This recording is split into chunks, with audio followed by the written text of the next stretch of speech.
क्या आप जानते हैं कि सहारनपुर कितना पुराना है, या क्या आपको पता है कि सहारनपुर की उम्र कितनी है?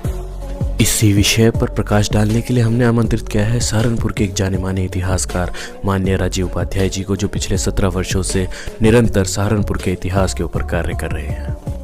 तो आपकी रिसर्च के अनुसार कितनी उम्र है सहारनपुर की और कितना पुराना है हमारा सहारनपुर? देखिए, सहारनपुर की उम्र की गणना हम इसलिए नहीं कर सकते क्योंकि किसी भी एक क्षेत्र में, किसी भी स्थान पर सदियों से मानव जाति आती रही है, बसती रही है, फिर उजड़ती रही है, फिर नए जीवन वहाँ संचारित होते रहे हैं। ऐसे में सहारनपुर की आयु को निर्धारित करना संभव नहीं है। लेकिन बात यदि हम सहारनपुर और महाभारत काल की करें तो हम पाते हैं कि सहारनपुर एक ऐसा स्थान है कि जो महाभारत कालीन प्राचीन स्थलों के मध्य में स्थित है।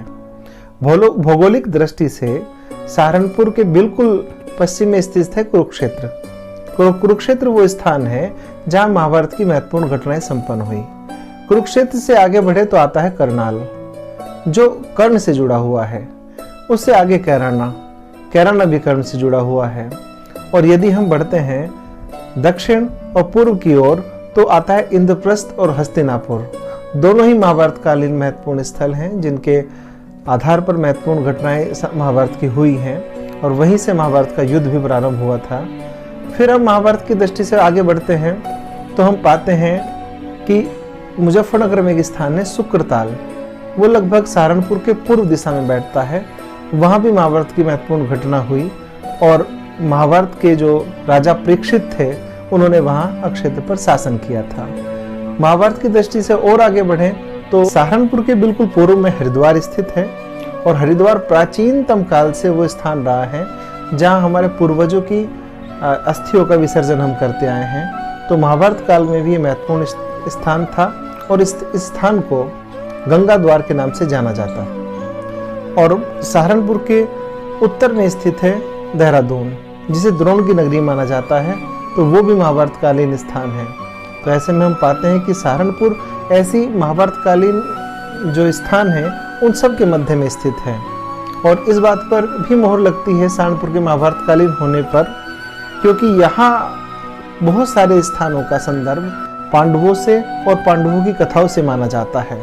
सहारनपुर में नकुड़ में नकुलेश्वर महादेव हैं, देवबंद में देवी कुंड है, बरसी गांव में बरसी महादेव हैं, सोराना में पांडव वाला तालाब है, रणखंडी में 5 पांडव तालाब है, खुजनावर में धनदास सरोवर है, तो और तीतरों में कर्णताल है।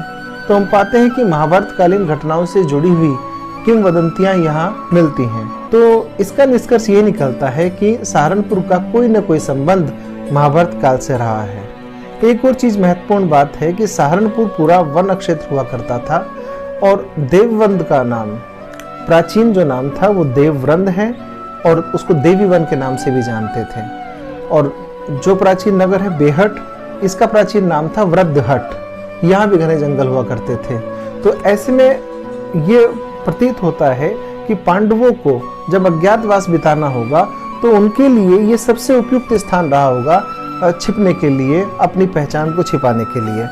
तो हम इससे अनुमान लगा सकते हैं कि सहारनपुर वो क्षेत्र है जिसकी प्राचीनता महाभारत काल से भी जुड़ती है, और उससे भी पीछे वैदिक काल तक हम पहुंच सकते हैं।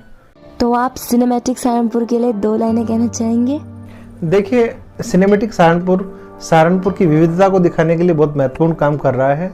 मैं सिनेमैटिक सहारनपुर की पूरी टीम को इसके लिए बधाई देना चाहूँगा, और उम्मीद करूँगा कि वो हमारे इतिहास से हमें परिचित कराते रहेंगे और मेरे माध्यम से भी सहारनपुर को दिखाने का प्रयास करते रहेंगे। धन्यवाद।